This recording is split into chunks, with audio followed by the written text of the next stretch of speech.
A life rewritten. At 65, life doesn't just change, it transforms. Not with fireworks or fanfare, but with quiet revelations that sneak up on you like the first light of dawn. You wake one morning and realize the world no longer spins quite the same way. The rush of youth has slowed. The noise of obligation has dimmed. And in its place, a new kind of clarity, sharp, unapologetic, and deeply personal. I used to be the person who showed up. For birthdays, dinners, neighborhood gatherings, family emergencies. If someone called, I answered. I was the glue, the support system, the dependable one. But somewhere along the winding road of life, I learned something unexpected. Not every relationship deserves your energy. Not every invitation deserves your time. And not every connection needs to last forever. Now, at 65, I've made peace with stepping back, with saying no, with choosing solitude over socializing, silence over small talk, and meaning over mere presence. This isn't about bitterness. It's not about loneliness. It's about protecting my peace. And if this sounds familiar, if you've ever felt the weight of expectation too heavy to carry anymore, then this chapter is for you. Let's walk through this together. Section 1. Time is no longer infinite. When we're young, time feels endless. There's always tomorrow, always next week, always another chance to fix what went wrong, mend what was broken, or chase what slipped away. We waste hours on shallow conversations, meaningless obligations, and relationships that don't truly nourish us, because we believe we have all the time in the world. But at 65, something shifts. Every sunrise feels more vibrant. Every conversation with someone I truly care about feels deeper. Even the quiet moments, sipping coffee by the window, walking barefoot in the grass, watching rain fall against the glass, feel like gifts I never knew how to appreciate before. Time isn't just a number on the calendar anymore. It's sacred, precious, finite, and I no longer want to waste it. I've stopped attending gatherings where I feel invisible. I've stopped answering calls from people who only reach out when they need something. I've stopped pretending to enjoy company that drains me instead of uplifts me. Because here's the truth.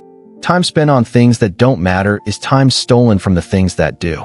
The art of saying no. Saying no used to feel selfish. Now, it feels like self-preservation. There was a time when I believed being there for everyone made me a better person. That loyalty meant showing up, even when I didn't want to. That love meant sacrifice, even when it hurt. But as the years passed, I realized something important. Love shouldn't leave you empty. True connection should fill you, not drain you. And sometimes, the most loving thing you can do, for yourself and others, is to set boundaries. So I started choosing carefully. I started asking myself, does this bring me joy? Does this align with my values? Does this person respect my time as much as I respect theirs? If the answer is no, I let it go. Because at 65, I finally understand that my time is not mine to waste. It's mine to protect. Section 2. Relationships evolve, and so do we. As we age, relationships change. Some grow stronger. Some fade quietly into memory. Others end, painfully, unexpectedly, leaving behind questions we may never fully answer. When I was younger, I thought relationships were built on effort alone. I remembered every birthday, attended every gathering, reached out even when I felt drained. I believed that constant presence was the key to keeping people close. But over time, I realized something hard-won. Not all relationships are equal. Some nurture you, others deplete you. And sometimes, letting go isn't failure, it's freedom. The pain of goodbye. There were people I trusted once, friends I considered family, neighbors I leaned on, relatives I loved fiercely. But life changes. People change. And sometimes, despite your best efforts, paths diverge. For a long time, I took these losses personally. I wondered what I could have done differently. Could I have been more patient, more forgiving, more present? But now I see it differently. People come into our lives for a season, not a lifetime. And that's okay. What matters is the love we shared while they were here, the lessons we learned, the memories we made, and the fact that we had the courage to let go when the time came. The beauty of a smaller circle. My circle of friends has gotten smaller over the years. But what's left is richer, deeper, more meaningful. The people who remain in my life now are those who genuinely care, who listen without judgment, who laugh easily and forgive quickly, who show up not because they have to, but because they want to. They're the ones who understand that I'm not always available, and that's okay. They know I choose my time carefully, and they respect that. And in return, I cherish them more than words can say. Because at this stage in life, it's not about how many people you know. It's about how deeply you connect with the ones who matter. Section 3. Trust becomes more complex. Trust used to be simple. I gave it freely. I believed in the goodness of people. I assumed intentions were pure unless proven otherwise. But life has a way of teaching hard lessons. Over the years, I've been let down by people I never expected to hurt me. Friends who valued what I could do for them more than who I was. Family members whose choices created distance. Colleagues who prioritized their own gain over shared goals. These experiences changed me, not by making me bitter, but by making me careful. Now, when someone new enters my life, my first thought isn't, how can I connect with this person, but rather, what are their motives? It's not an easy way to live, but it's necessary, because trust is a precious bond. And once broken, it leaves scars that take time, sometimes a lifetime, to heal. Learning to trust myself.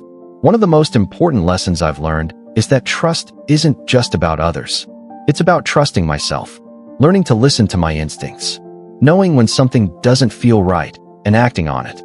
I've walked away from relationships that felt toxic, no matter how long they've been part of my life. I've said no to invitations that drain me. I've distanced myself from people who brought negativity instead of light, because protecting my peace is worth the difficult decisions. That said, trust is still possible. There are moments when people surprise me, in the best ways. A kind stranger who goes out of their way to help. A neighbor who checks in during bad weather. A grandchild who shares a heartfelt letter. These small, genuine gestures remind me that trust, while delicate, is not impossible to rebuild. The key is balance. It's about setting boundaries, not walls. Giving trust gradually. Choosing people who earn it. And surrounding yourself with those who show consistency, kindness, and respect. Section 4. The world has changed, and so have I. Life today moves faster than ever. We're bombarded with notifications, updates, and endless streams of information. Conversations are rushed. Connections are fleeting. And somehow, in a world that's more connected than ever, many of us feel more isolated. Technology has made communication easier, but it's also created barriers. Video calls with grandchildren are a blessing. Reconnecting with old friends online is a gift. But nothing replaces sitting across from someone, feeling their presence, hearing their voice unfiltered by a screen. Sometimes, I miss the ease of simply being together, without interruptions, distractions, or the constant hum of technology in the background. A nostalgia for simplicity. I grew up in a time when relationships felt real. Neighbors weren't just people who lived nearby, they were friends. We visited each other without needing an invitation. We shared coffee, stories, and laughter. Families gathered regularly, not because they had to, but because they wanted to. Time spent together felt natural, meaningful. Now, things are different.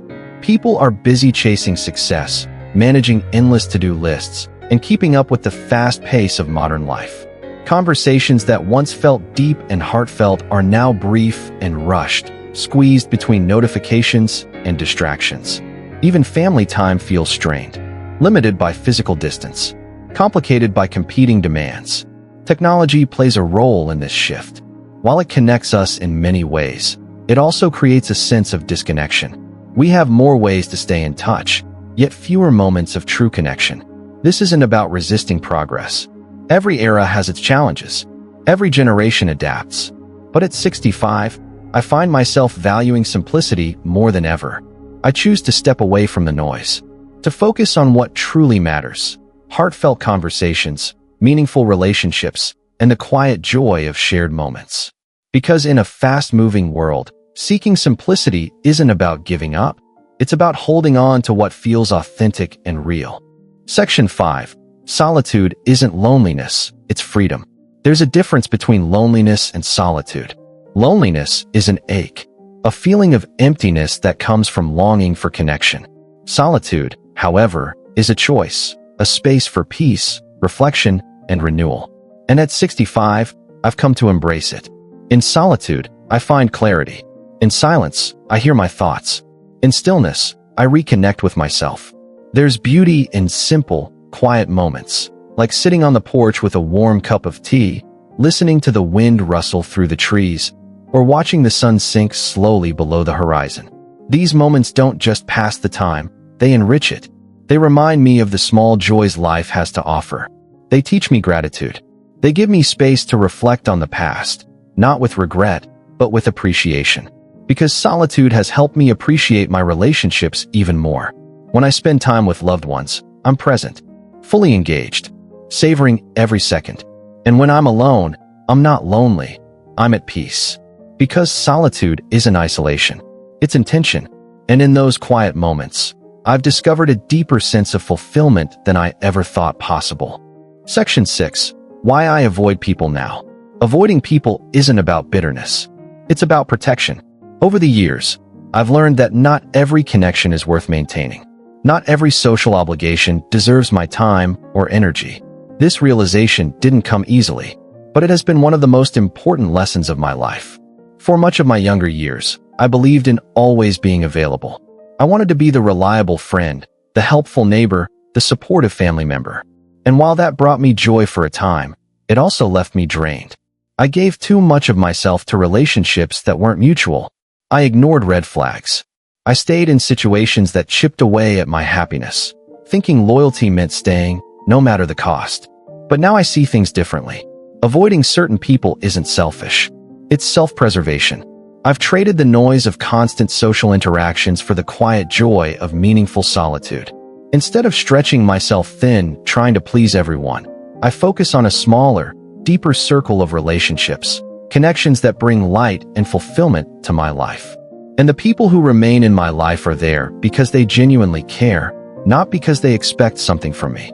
These relationships are rooted in mutual respect and understanding. They feel effortless. There's no drama, no competition, just genuine connection. I also avoid people who bring negativity, those who thrive on drama, constantly complain, or never ask how I'm doing. They no longer have space in my world. Because at this stage in life, I've learned to prioritize my well-being, even if that means saying no more often or choosing solitude over company. Avoiding people doesn't mean giving up on humanity. It means valuing myself enough to protect my peace. It means choosing relationships that uplift, not drain. And it means living a life filled with moments that truly matter. Section 7. This is a shared experience. Am I the only one who feels this way? I've asked myself that question many times, especially as I've become more selective about the people I let into my life.